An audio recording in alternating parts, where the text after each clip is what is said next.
She pull up, hop out, then she swerve. Do your two-step, your little catwalk, make it work. Make it work, Jill dance, make it work, strike a pose. Make it work, Jill dance, make it work, strike a pose. I pull up, hop out, then I swerve. Do my two-step, my little catwalk, make it work. Make it work, Jill dance, make it work, strike a pose. Make it work, Jill dance, make it work, strike a pose. Do your dance, girl, dance, do your dance, girl, dance. Is it me and you, or is you with your friends, girl? Hello and welcome to Miss Shan's Shorty Recipes. Today I'm going to show you how to make a luscious Louisiana crunch cake using a cake box mix that's going to be just as flavorful and no one's going to know the difference. These are the ingredients that we'll be using today to make this Louisiana crunch cake.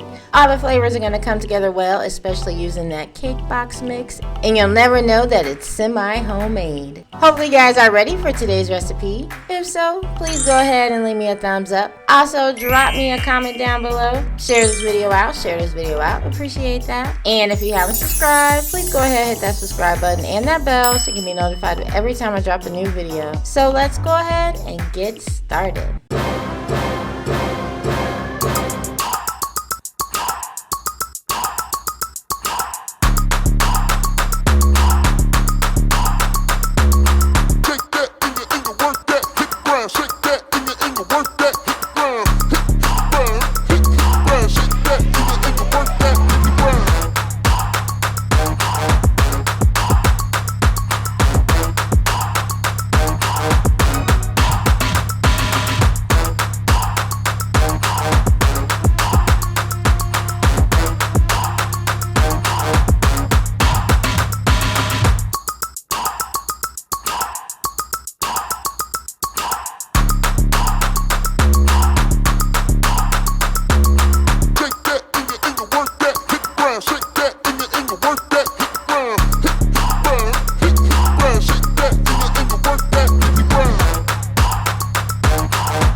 Alright you guys, so here's the Louisiana crunch cake. Again, this was a semi-homemade cake because we did use that yellow cake box mix, but you'd never know the difference. There's a buttery and coconut flavor throughout the cake that you will love, and then on top of that we have that crunch with the added coconut and the almonds on top. Perfect cake for any occasion, especially if you're celebrating the Mardi Gras season. Hopefully you guys did enjoy today's tasty recipe. If so, please go ahead and leave me a thumbs up. Also, drop me a comment down below. Let me know if you've ever tried Louisiana crunch cake before. Share this video out. You know I appreciate that. And if you still haven't subscribed, please go ahead and do so by hitting that subscribe button and that bell so you can be notified every time I drop a new video. You guys take care and thank you so much for watching. Bye guys.